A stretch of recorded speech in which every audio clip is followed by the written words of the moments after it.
Oi gente, eu sou a Duda, você está no canal da TAG Experiências Literárias e hoje nós vamos conversar sobre A Biblioteca da Meia-Noite, do autor Matt Haig.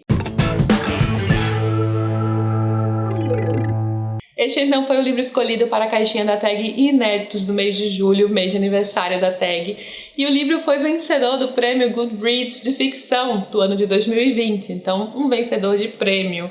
Aqui nós temos um livro que vai mesclar drama com fantasia, um local mítico com doses fantásticas aqui, que seria então o título do livro, A Biblioteca da Meia-Noite. E, gente, eu nada sabia sobre esse livro quando eu comecei a ler, né? Então foi, assim, bem diferente o que eu imaginava do título A Biblioteca da Meia-Noite, o que de fato significa, metaforicamente, esta Biblioteca da Meia-Noite. Lembrando que este vídeo vai conter spoilers, é uma experiência pós-leitura pra gente discutir um pouco mais sobre o livro, depois que você já terminou. Então bora lá falar um pouquinho mais. Preciso dizer que eu achava que era a minha primeira experiência com o autor, mas vendo aqui na orelha, ele escreve livro para crianças e adolescentes também, e aí fala sobre Floresta Sombria.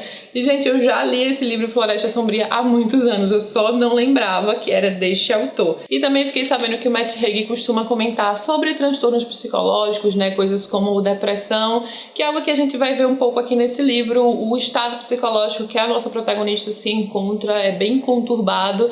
É um livro que possui gatilho para suicídio, né, já que está aqui no tema central. Ele já nos prepara desde o primeiro momento para o fato de que a Nora vai tentar tirar a sua própria vida. Vou ler só um pedacinho do primeiro parágrafo para vocês. Olha só, 19 anos antes de decidir morrer, Nora Seed estava sentada no aconchego da pequena biblioteca de Hazelden School. Ou seja, aqui a gente já sabe que a personagem vai chegar num ponto em sua vida que ela vai decidir morrer logo desde a primeira frase do livro. E também que ela está numa biblioteca, né? Essa biblioteca era um local em que ela se sentia aconchegada, um local de conforto para ela quando ela era mais jovem, ali na adolescência. E aqui também temos a senhora Elme, que vai ser uma personagem importante do livro, que no caso é essa bibliotecária que exerce uma figura de autoridade para Nora ali naquele ambiente da biblioteca. Só que a gente sabe que, assim, essa questão da biblioteca vai ser toda metafórica, assim, uma coisa que a mente pode entender aqui, aí entra esse aspecto mais fantástico do livro, que eu nem esperava, porque eu também não sabia muito bem o que esperar, mas, assim, eu realmente não imaginava. E a senhora Elme também como uma figura ali que a mente da Nora vai criar naquele momento, né? Como ela precisa passar por essa situação. Então, logo no começo, a Nora vai meio que chegar no fundo do poço, né? Ela tá num momento da vida, acho que por volta ali dos 30 e poucos anos, e eu preciso dizer pra vocês, assim, que eu lendo, eu não reconheço a personagem com essa idade, assim, eu tinha a impressão que ela era muito mais nova, até eu me dar conta, não, ela realmente é uma adulta. Então, assim, ela tá nesse momento em que nada deu certo em sua vida, ela pensa muito nas oportunidades que ela teve, o que é algo que muita gente pode se relacionar, né, a gente sempre pensa, assim, nas coisas que nós deixamos pra trás, nos caminhos que a gente podia ter, né, seguido em nossas vidas. É comum isso passar pela nossa cabeça, só que a Nora é tragada por isso, ela está no emprego que não tem muito futuro até que ela é demitida, ela dá aula de piano até que não precisa mais, ela cuida de um gato até que o gato morre, ela ajuda o vizinho até que o vizinho não precisa mais. Então, assim, logo no começo várias coisas acontecem para que ela intensifique esse estado mental em que ela se encontra e decida morrer. Eu não sei até que ponto, psicologicamente falando, entra aí questões de depressão, porque eu não sou da área. Mas era uma coisa que ficava sempre na minha cabeça também ao longo do livro, assim, porque existe o estado de depressão, que é uma doença e que muitas vezes pode ir tudo maravilhosamente bem na vida de uma pessoa. Eu acho até importante dizer isso no contexto do livro. Sim, a vida da pessoa pode ser uma maravilha, ela pode ser amada por todos, ela pode ter um emprego perfeito e ainda assim ela está num estado de depressão e acabar, né, se suicidando. Então, assim, eu acho que nesse contexto aqui no livro é diferente, porque a personagem está no fundo do poço por conta das circunstâncias, e é isso que o livro dá a entender, né, inclusive no seu desenvolvimento, mas que é importante dizer que nem sempre vai ser assim. Às vezes a vida pode estar uma maravilha, supostamente vista pelo lado de fora, vista por outras pessoas, e ainda assim a pessoa sentir um vazio existencial e está num estado de depressão, que é uma doença muito séria e que precisa de ajuda com remédios, de psiquiatra e terapia e tudo mais, né? Então é importante levar isso em consideração, porque não é uma coisa assim que chega a ser mostrada no livro. Então acho que era importante ser dito, porque estava na minha cabeça enquanto eu estava lendo. Já que a personagem, então, por conta das circunstâncias, é que chega neste momento. Como diz aqui no livro, Nora só se definia à luz do que não era, os arrependimentos que viviam no looping eterno em sua mente. Então ela tinha essa prisão mental, né? Ela não conseguia escapar disso, seguir em frente, porque ela pensava muito no que poderia ter sido, que a vida poderia ter sido muito melhor.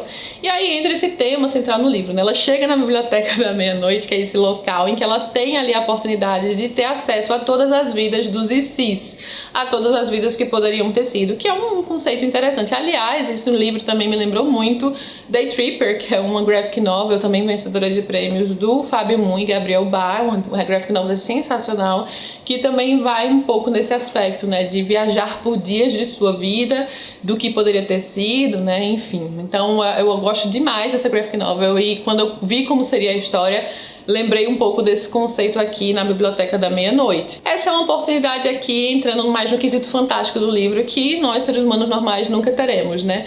Mas a gente pode sim refletir com isso, que é a parte bacana do livro, que vai mostrar que as coisas nem sempre são como a gente imagina, né? É muito fácil, na verdade, a gente ficar idealizando uma vida que não aconteceu. Só que a vida vai ter sempre seus percalços, vai ter sempre suas tristezas, suas dores e caminhos imprevistos. Isso é uma realidade, e a Nora muitas vezes não pensava nisso, então ela se deixava nessa prisão mental, pensando como teria sido maravilhoso todas as outras oportunidades que ela deixou passar, né? Mas será que teria sido mesmo maravilhoso? Será que era aquilo que ela queria? Seguimos então para a parte em que a Nora, através ali do guia da senhora Elme, neste local metafórico, digamos assim, neste local, como a mente da Nora consegue compreender essa situação, que poderia a gente pensar, essa é uma situação que está acontecendo na cabeça dela, mas o autor não coloca isso como um fato, pelo contrário, né? A partir do momento que ela encontra outras pessoas nessa situação, e também, né, quando ela volta para a sua vida original, eu tô pulando só para frente esse pensamento, né, mas vocês sabem que tem spoilers, quando ela volta para a sua vida original e tem acesso a informações que ela de outro modo não teria. Então o autor nos mostra que sim, isso de fato aconteceu. Como a questão de, né, realidades paralelas, universos paralelos. Tem um capítulo do livro que ele se preocupa em dar um pouco aí do como seria, dar uma certa explicação, que não chega a ser uma explicação concreta, afinal de contas estamos falando aqui desse teu fantástico, mas ele se preocupa em falar um pouquinho mais sobre isso, né? Que eu acho até que nem precisava, no final das contas. Não era algo que eu tava assim pensando, eu preciso de uma explicação como isso funcionaria, enfim. Então assim, mesmo assim ele coloca um pouco aqui no livro disso, dessa questão dos universos paralelos, através de uma conversa dela com outro Slider. Eles são Sliders pelas vidas que não tiveram, pelas vidas que poderiam ter. E voltando então ao ponto em que eu estava, ela vai perceber aos poucos, ao vivenciar essas vidas, que as coisas não são exatamente como a gente idealiza, que é muito fácil pensar na perfeição de como seria. E aí é interessante esse conceito, né, de que uma bifurcação, uma escolha, até uma pequena escolha, as pequenas coisas na sua vida podem afetar tudo que vai vir. Isso é uma coisa que eu sempre pensei, né? Isso é uma coisa até que eu sempre tive em mente. Eu sei que, às vezes, se a gente sai de casa, nossa vida muda completamente em um dia comum. É normal. Por exemplo, eu conheci meu marido, por acaso, na universidade, numa tarde em que eu fui fazer um trabalho. Eu não estudava no período da tarde. Eu estava com uma amiga, a gente queria dividir comida com uma pessoa e ele passou ali pela rua e essa amiga o conhecia da escola e chamou pra comer com a gente, né? Pra gente dividir a comida, porque era muita coisa, a gente precisava de mais alguém pra dividir. Então, assim, foi ali que eu conheci meu marido, naquele momento. E quem diria, né, que aquele momento específico, num local em que eu estava fazendo um trabalho que a professora passou, várias coisas pequenas, várias pequenas decisões e pequenos momentos que vão convergir naquele momento em que eu conheci meu marido e que, né, modificou totalmente minha vida. Então, assim, eu às vezes paro pra pensar como as pequenas escolhas que a gente faz, até o curso que eu fiz, como definiu todo o meu futuro, é realmente uma coisa que se a gente para pensar, a gente fica naquele looping, né, dos ICs, assim, um dia que define sua vida, e não apenas um dia, vários dias definem nossas vidas, vários dias afetam como será nosso futuro, e às vezes a gente não se dá conta disso, muitas vezes não vamos nos dar conta disso. Às vezes até ter parado para conversar com alguém na rua, ou ter visto um cachorrinho na rua que a gente achou fofo e ter feito outra pessoa parar na rua, pode ter, sei lá, evitado um acidente ali na outra esquina. Então, assim, o livro vai brincar muito com essas questões, né, de que cada pequena decisão que nós tomamos vai modificar tudo. E a Nora vai poder viajar por várias vidas, pelos vários ICs. No começo até eu achei que tava, assim, muito exagerado, porque todas as vidas do início, ela era uma estrela de rock, ela era uma glaciologista, ela era uma medalhista olímpica, então parecia muita coisa, assim, maravilhosa, aquelas vidas, assim, muito fortes. Não exatamente uma vida normal, né, de uma pessoa normal, mas uma vida com um certo status de celebridade ali, ou então com uma cientista muito renomada.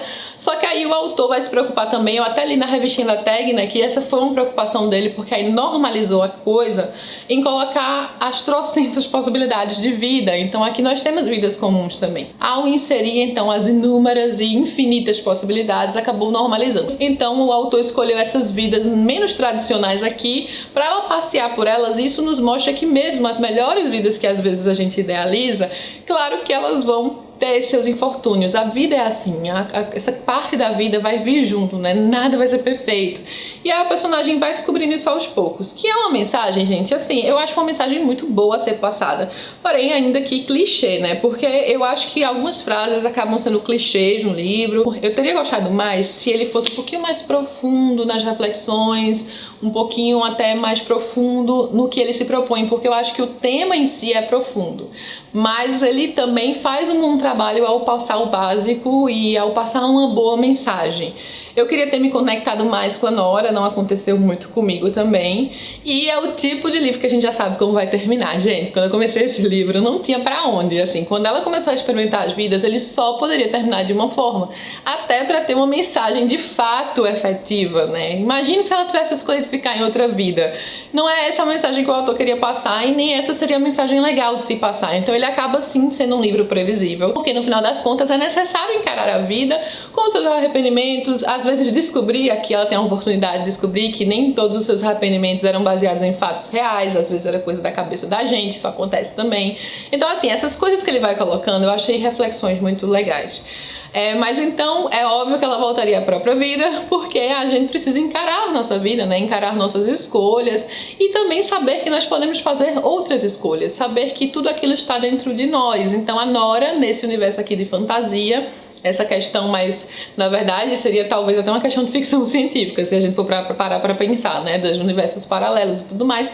Então a Nora teve essa oportunidade de enxergar isso, de se cobrar menos, né, de se exigir menos e de saber que nós seres humanos somos falhos, isso é fato. Então assim, por mais que eu acho que por vezes ele tenha, né, parado no clichê em algumas frases assim meio de efeito, ainda assim eu acho que a mensagem do livro é muito importante e foi uma mensagem efetiva, já que o livro foi super bem recebido por tanta gente. Às vezes você tá exatamente num momento que você precisa escutar algumas coisas aqui no livro, então ele tem até esse meio que teor de autoajuda, né? Que muitas vezes a ficção vai trazer isso também pra gente, fazer a gente refletir sobre nossa própria vida, sobre nossas escolhas e servir muito como autoajuda, às vezes mesmo não sendo um livro de autoajuda. Fica então esse sentimento de que a vida continua, de que as coisas podem melhorar, né? Isso que a Nora vê quando ela consegue, enfim, voltar para a sua vida, que às vezes ela se sente num fundo de um poço, mas um novo dia vai trazer novas descobertas, novas possibilidades. Eu achei bem legal, assim, de modo geral, a mensagem que o livro passa, né? Eu acho que foi isso também o responsável pelo grande sucesso do livro. Vamos adorar saber o que vocês acharam também da Biblioteca da Meia-Noite aqui embaixo. Conta pra gente aqui nos comentários. Espero muito que vocês tenham gostado do vídeo. Não esquece de curtir aqui embaixo. Se ainda não for inscrito no canal da Tag, se inscreve pra receber tudo em primeira mão. Beijinho enorme a todos e até a próxima.